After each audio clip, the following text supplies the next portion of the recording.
बिस्मिल्लाहिर्रहमानिर्रहीम। बोलते कालम के साथ मैं मेरा जहान और 2026 सबको मुबारक हो। लेकिन इस साल के शुरू होने से पहले ही, यानी अब से 24 घंटे 26 घंटे पहले ही ये खबरें आना शुरू हो गई कि शायद नया साल जो है वो इमरान खान की रिहाई का साल होगा और ये हुकूमत चली जाएगी। और इस हुकूमत के जाने के बाद एक नई हुकूमत तश्कील दी जाएगी जिसको कौमी हुकूमत कहा जा रहा था। बहुत सारे कानून नवीसों ने भी इस पर बहुत सारी चीज़ें लिखी हैं, लेकिन मेरा अपना ज़ाती ख्याल है कि इन चीज़ों में बहुत सारी मुबालगा आराई भी शामिल है। वो क्यों है और मेरे जहन में ये बात क्यों आई, तो मैं बहुत ही महदूद पैमाने पर सियासी बसीरत रखता हूँ। कुछ बहुत बड़ा सियासतदान या बहुत बड़ा सियासी क्रिटिक जो है ख़ुद को नहीं समझता। मैं आज भी इस पोर्शन ऑफ लाइफ पर यानी सियासत पर जो है ख़ुद को एक तालिब इल्म की हैसियत से देखा करता हूँ। सबसे पहले बात कर लेते हैं इमरान खान की रिहाई की। तो क्या 2026 में इमरान खान की रिहाई मुमकिन है? 2025 में मुमकिन थी।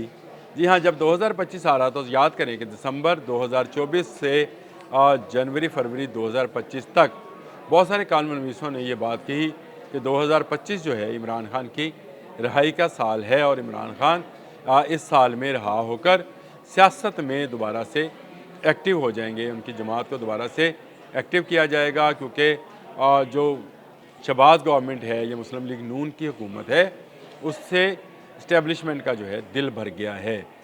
ये पूरा साल गुजर गया लेकिन कुछ नहीं हुआ।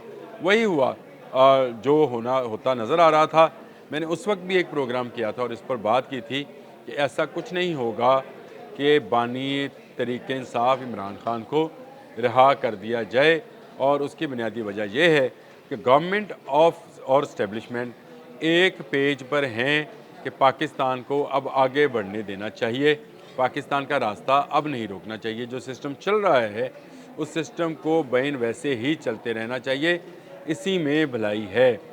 ये बातें अभी हो रही थी, 2025 की बात कर रहा हूँ। जनवरी फरवरी में ये बातें हो रही थी और मार्च अप्रैल में जो है हालात जो हैं वो हल्के से भारत की तरफ से ख़राब किए जाने की बातें शुरू हो गई। और उसके बाद पहलगाम का वाक़या हो जाता है और मई में 6-7 मई को जो है भारत पाकिस्तान पर फ़ज़ाई हमला कर देता है, बाकायदा हमला करता है और मुख्तलिफ़ जगहों पर सिविलियंस को निशाना बनाया जाता है, मदारिस को निशाना बनाया जाता है, घरों को निशाना बनाया जाता है, 7-7, 8-8, 9-9 साल के बच्चों को मिसाइलों से उड़ाया जाता है। जिसके जवाब में पाकिस्तान फ़ज़ाइया ने ऐसा ताबड़तोड़ जवाब दिया कि भारत रहती दुनिया तक इसको याद करेगा।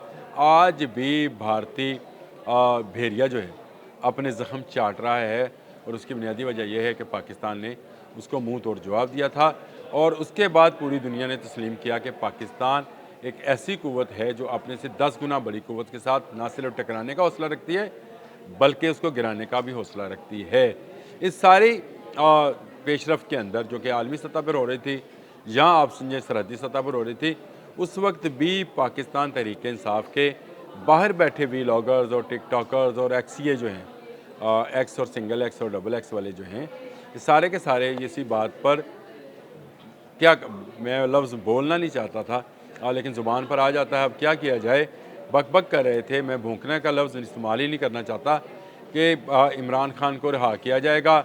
इसको रिहा किए बग़ैर तरक्की मुमकिन नहीं है, इसको रिहा किए बग़ैर स्टेबिलिटी नहीं आएगी, इसको रिहा किए बग़ैर मईशत तरक्की नहीं करेगी। लेकिन हुज़ूर 2025 में भी मेरा यही मौक़िफ़ था कि इमरान खान को रिहा किए बग़ैर ही स्टेबिलिटी आएगी, इमरान खान को रिहा किए बग़ैर ही मुल्क मुआशी तरक्की करेगा और इमरान खान को रिहा किए बग़ैर ही मुल्क महफूज रहेगा। आज 2026 1 जनवरी 2026 है और आज के दिन भी ऐसी अफवाहें और बातें जो हैं दिसंबर से शुरू हुई कि शायद शहबाज गवर्नमेंट जो है ख़त्म कर दी जाएगी। बहुत सारे कानून नवीसों ने इस पर बात भी की और ये कहा कि जी शायद वो सोना है और किसी हीरे की तलाश है। इस वक्त गवर्नमेंट जो स्टांस है वही स्टांस है जो पाकिस्तान अफवाज का स्टांस है, यानी पाकिस्तान को एक मुस्तहकम निज़ाम और एक मुस्तहकम मईशत फराहम करना, और उसके लिए हर आने वाले दिन के साथ पेशरफ्त हो रही है। आज जिस वक्त मैं आपसे बात कर रहा हूँ, पाकिस्तान स्टॉक एक्सचेंज का इंडेक्स कल 1,75,000 की हद अबूर कर गया। ये वो मुल्क है जिसके बारे में आज से 2 साल पहले ये कहा जा रहा था कि ये दिवालिया हो जाएगा। आज जब मैं आपसे बात कर रहा हूँ तो पाकिस्तान स्टॉक मार्केट के वो इशारे जो कि मुल्क की तरक्की के इशारे समझे जाते हैं, बता रहे हैं कि हम रेड जोन से बाहर आ गए, ग्रे जोन से भी बाहर आ गए और अब हम जो हैं ग्रीन जोन में हैं, यानी अब महफूज तरीके से हमारी मुआशी तरक्की जो है हो रही है। ठीक है, दुनिया मेरे साथ भी बहस करती है, बहुत सारे लोग मेरे साथ सोशल मीडिया पर भी इस बात पर बात कर रहे होते हैं और निजी महफिलों में भी ये बात होती है कि जी तरक्की हमें नज़र क्यों नहीं आती। मुझे समझ नहीं आता है कि उनको तरक्की क्यों नज़र नहीं आती। जब आपकी स्टॉक मार्केट ऊपर जा रही होती है तो कोई जादू की छड़ी चल नहीं रही होती है कि आपको एकदम से सारी चीज़ें मिल जाएं। उसका नतीजा ये देख लें कि आज पेट्रोल जो है 10 रुपये 86 पैसे सस्ता हो गया, डीज़ल सस्ता हो गया। डीज़ल वैसे 15 दिन पहले भी सस्ता हुआ था, मज़ीद सस्ता हुआ। तो क्या ये सस्ता होना जो है आपको नज़र नहीं आ रहा? आज मुझसे सुबह के औकात में कुछ दोस्तों ने बात की, उन्होंने कहा जनाब आलू और कीनू की तो कीमत निकल ही नहीं रही, बहुत ज़्यादा महंगे नहीं हैं। तो इसका मतलब ये है कि मुल्क मुआशी तौर पर बहाली की तरफ गामज़न है। अगर महंगाई नहीं बढ़ रही है, अगर पेट्रोल की कीमतें कम हो रही हैं और अगर पाकिस्तान से मादनियात की दरियाफ्त हो रही है, तेल निकल रहा है, तेल के कुएँ निकल रहे हैं और मादनियात सोने, तांबे, कोबाल्ट, निकल के ज़खायर जो हैं, नए ज़खायर मिल रहे हैं, तो इसका मतलब ये है कि पाकिस्तान की मईशत हर आने वाले दिन के साथ मजबूत से मजबूत तर होती चली जा रही है। बात कर लें अगर पाकिस्तान के दिफा की, तो पाकिस्तान का दिफा भी जो है पहले से कई गुना मजबूत हुआ है। पाकिस्तान ने अपने से 10 गुना बड़े दुश्मन को मारकर ये साबित कर दिया कि पाकिस्तान का दिफा मजबूत हाथों में है। अब देख लें जंग मई के बाद से पाकिस्तान की इज़्ज़त और वक़ार में कितना इजाफ़ा हुआ। दुनिया भर में इस वक्त पाकिस्तान को गेम चेंजर समझा जा रहा है।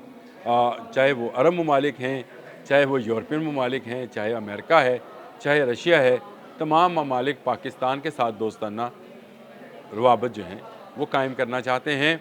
अगर नहीं चाहते हैं तो भारत नहीं चाहता है और भारत नवाज़ वो लोग जो पाकिस्तान के अंदर चाहते हैं कि यहाँ पर स्टेबिलिटी ना हो, यहाँ पर सियासी तौर पर अमन ना हो, यहाँ पर मुआशी तौर पर तरक्की ना हो, वो ऐसे बयानात दे रहे हैं और वो भी दे रहे हैं और उनके परवरदा वो लोग जो इमरान खान के दौर में यहाँ पर मौज मस्ती करते रहे और इमरान खान का दौर ख़त्म होते ही मुल्क से बाहर चले गए, अब बैठकर एक्स और यूट्यूब से डॉलर्स में पैसे कमा रहे हैं। वो भी लोग यही चाहते हैं कि पाकिस्तान में कभी स्टेबिलिटी ना हो और ये यही अफवाहें फैला रहे हैं। गवर्नमेंट कहीं नहीं जा रही है, ये मैं आपसे आज बात कर रहा हूँ।